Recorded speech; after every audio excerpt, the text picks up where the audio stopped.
most of the time either two things happen. The agency's not following protocol, or the data, there's not sufficient data in the files for that particular allotment to support the decision, whatever decision is made.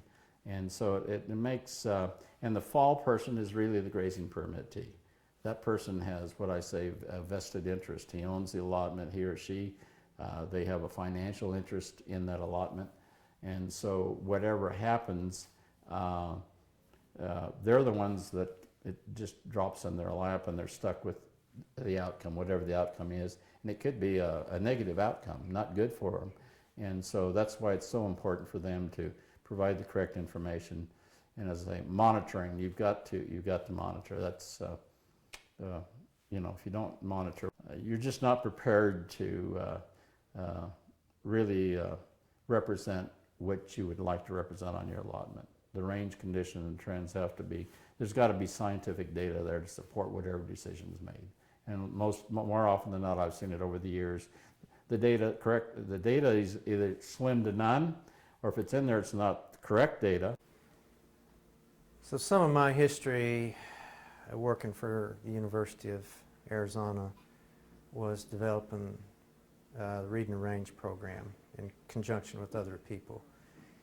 And the reason for doing that was to try to address some of the problems that we've seen with NEPA, with some of the agencies. So one problem that I was involved in early on, about 1999, 2000, was on the greenback allotment. And this allotment had permitted livestock, about 150, 200 head, something like that. Due to a few concerns, it was recommended that either all the livestock be removed or that the rancher be allowed 19 head of livestock on 20,000 acres, which was ludicrous in my opinion. The reason for this was there was really no data to back this up. This was based on a computer model that an agency employee was pushing, and because of some concerns in some areas where livestock weren't properly distributed, then there was overuse in some areas of the allotment.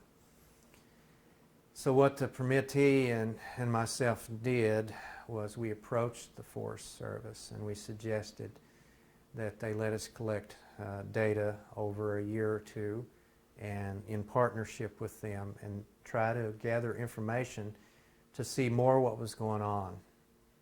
And this we did, and at the conclusion of that 2-year period we presented our data to the Forest Service, a group of people, and some of them were on the district, some of them were involved with NEPA.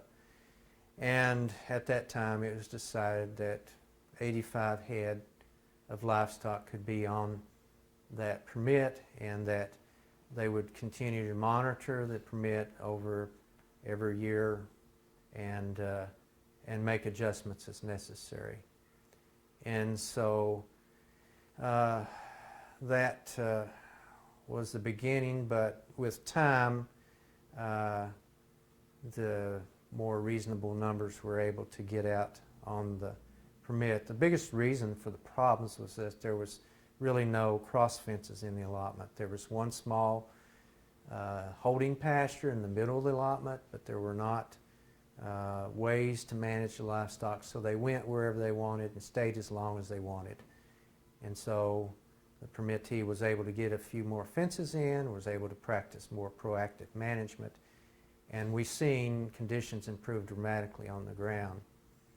And so based on the success of that, we started the Reading Range program, and so that has been the goal of that program, is to collect data collaboratively and use that data to assist in NEPA decisions. And so I think in some respect that has happened over the past few years. Some of the more recent allotment management plans, some of the recent NEPA documents that I've viewed have shown a more collaborative, flexible approach to land management based upon monitoring information.